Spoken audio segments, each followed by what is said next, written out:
Continuando a leitura do Srimad Bhagavatam, hoje entramos no capítulo 13 do canto 10. E esse capítulo tem uma nota introdutória, depois tem um resumo. O título do capítulo é Brahma rouba os meninos e os bezerros. Esse capítulo tem uma nota introdutória. E este foi o último tema dos passatempos de Krishna que Prabhupada meditou antes de partir para Goloka Vrindavana. Então a nota introdutória ao capítulo é a seguinte. Este é o último capítulo do Srimad Bhagavatam traduzido por sua divina graça A.C. Bhaktivedanta Swami Prabhupada, fundador acharya da Sociedade Internacional da Consciência de Krishna. Termina onde o célebre autor parou de traduzir, pouco antes de sua partida deste mundo mortal, em 14 de novembro de 1977, no Krishna Balarama Mandir, em Vrindavana, Índia. A primeira parte do capítulo foi produzida de maneira habitual. Srila Prabhupada sentava-se e lia em silêncio o texto sânscrito. Depois falava a tradução e o comentário no ditafone. Posteriormente, devido à doença, foi preciso que seus discípulos o ajudassem pessoalmente. Naqueles últimos dias, Srila Prabhupada estava gravemente enfermo. Incapaz de comer há semanas, sua saúde deteriorara-se, tornando excruciantemente doloroso até o menor movimento. Enquanto ele estava deitado imóvel, um devoto lia o sânscrito para ele em voz baixa. Outro discípulo, sentado na cama, segurava o microfone para ele, quase tocando sua boca. E então Srila Prabhupada falava, às vezes com voz apenas audível. Essas gravações, feitas em seus aposentos no templo, constituem o resto do capítulo. Naqueles momentos finais, o médico que atendia sua divina graça revelou que um homem comum, em situação tão crítica, estaria chorando devido à dor intensa. Os discípulos de Srila Prabhupada estavam assombrados, observando seu mestre espiritual trabalhar calmamente e imperturbável. Na última parte do capítulo, encontramos totalmente intactas a habitual clareza de pensamento, as constantes referências escriturais, a escrupulosa atenção aos detalhes e a rigorosa exposição filosófica de Srila Prabhupada, exatamente como apareciam nos capítulos anteriores do Srimad Bhagavatam.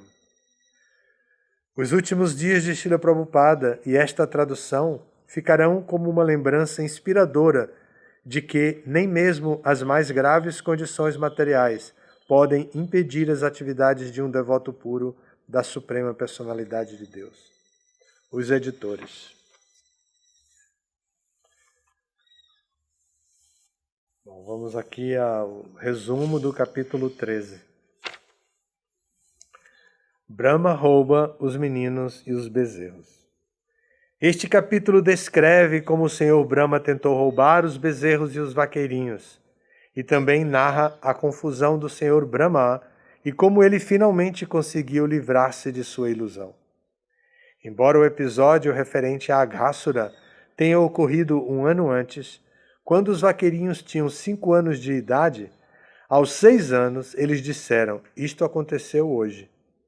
Deu-se de fato o seguinte, após matar Aghasura, Krishna, juntamente com seus associados, os vaqueirinhos, foi fazer um piquenique na floresta. Os bezerros, atraídos às gramas verdes, pouco a pouco afastaram-se e, portanto, os associados de Krishna ficaram um pouco agitados e queriam reaver os bezerros. Krishna, entretanto, encorajou os meninos dizendo, tomem seu lanche tranquilamente, eu irei procurar os bezerros. E assim o Senhor partiu. Então, só para pôr à prova a potência de Krishna, o Senhor Brahma roubou todos os bezerros e vaqueirinhos e manteve-os em um lugar solitário. Vendo que não conseguia encontrar os bezerros e os meninos, Krishna pôde entender que isto era um truque realizado por Brahma. Então, a suprema personalidade de Deus, a causa de todas as causas, a fim de satisfazer o Senhor Brahma, bem como seus próprios associados e as mães destes, expandiu-se, transformando-se nos bezerros e meninos, exatamente como eles eram antes. Dessa maneira, ele experimentou outro passatempo. Um aspecto especial deste passatempo foi que as mães dos vaqueirinhos acabaram ficando mais apegadas aos seus respectivos filhos e as vacas ficaram mais apegadas aos seus bezerros. Depois de quase um ano, Baladeva observou que todos os vaqueirinhos e bezerros eram expansões de Krishna. Daí ele perguntou a Krishna e foi informado do que acontecera.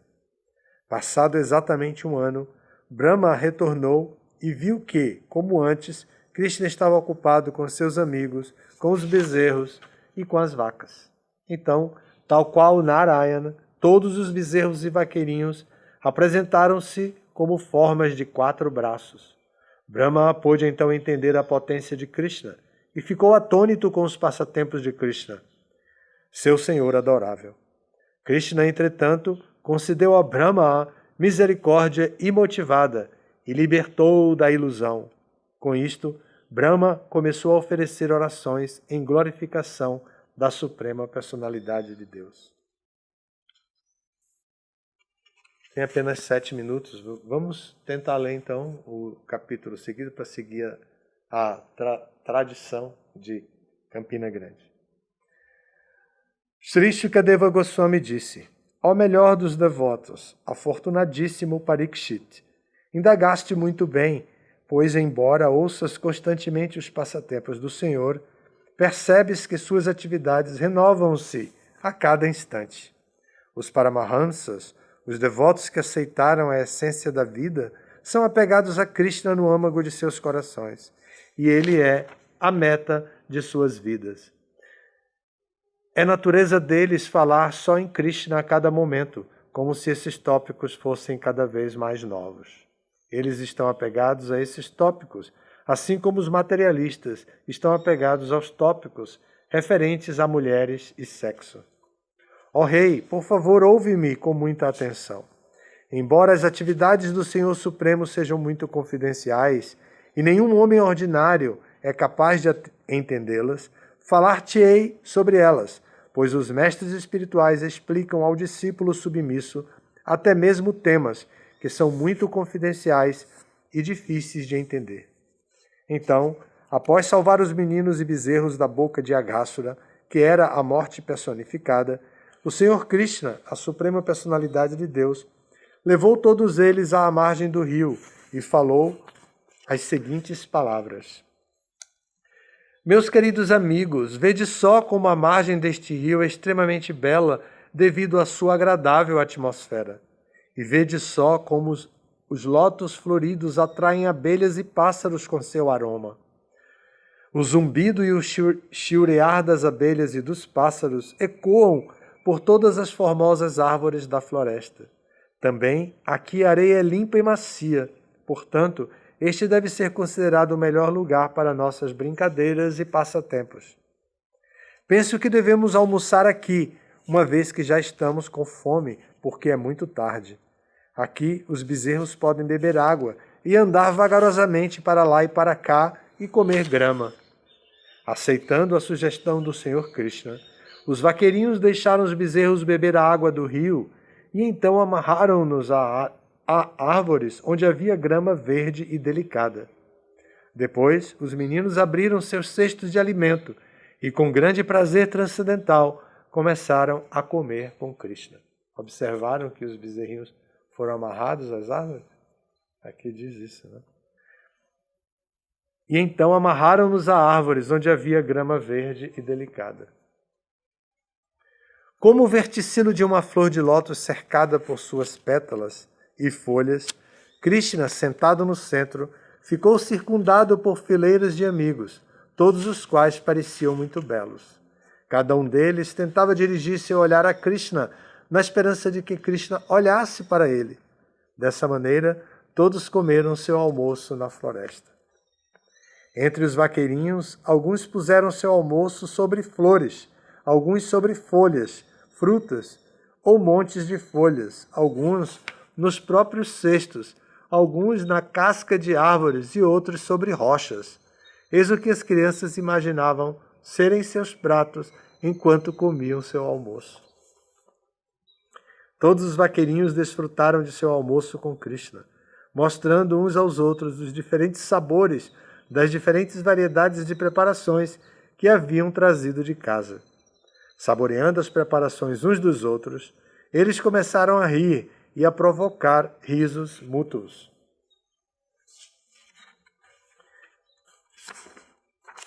Krishna é Yagyabhuk, isto é, ele come somente oferendas de Yagya.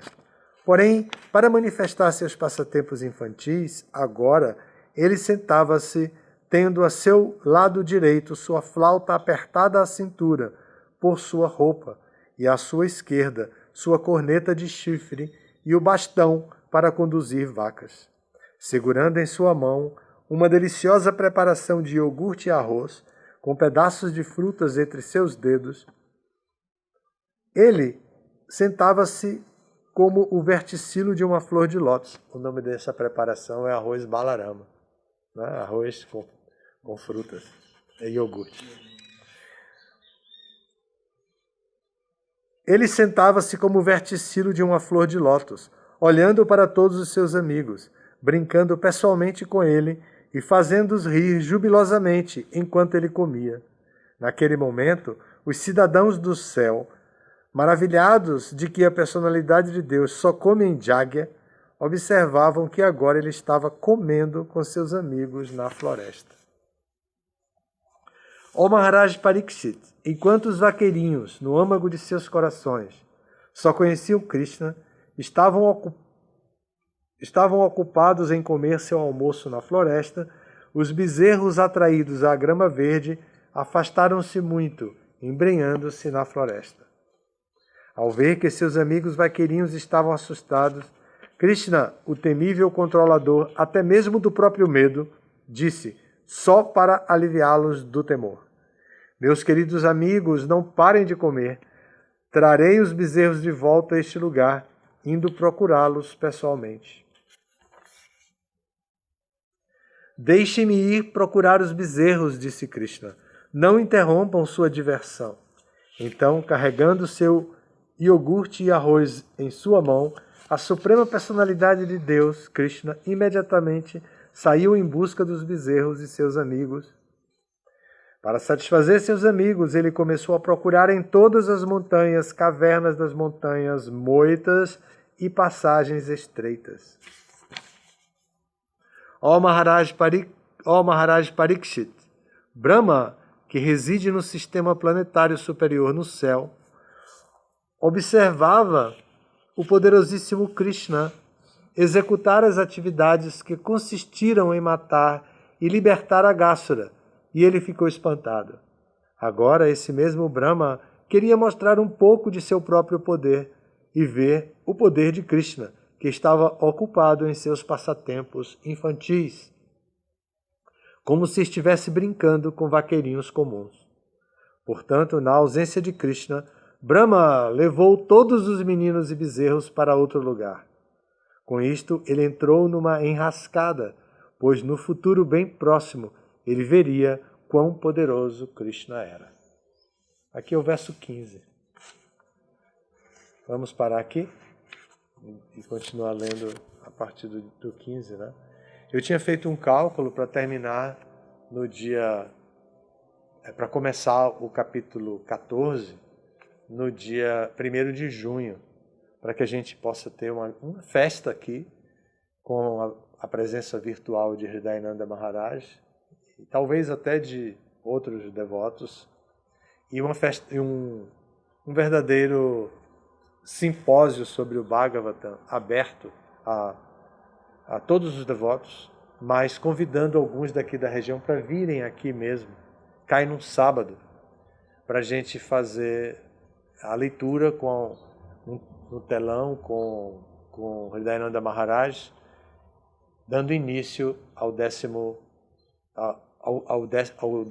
capítulo do 10º canto, que foi traduzido já pela equipe de discípulos de Prabhupada, equipe esta que é encabeçada por Hridayananda Maharaj. Então eu não tinha calculado dividir assim, então em algum momento a gente vai ter que dar uma acelerada. Essa leitura é muito boa, ajuda muito a quem vem diariamente no templo a entender o que está acontecendo. E é muito bom poder ler o Bhagavatam assim com vocês aqui, esse horário. Alguma pergunta? Algum comentário? Então, todas as glórias a Srila Prabhupada.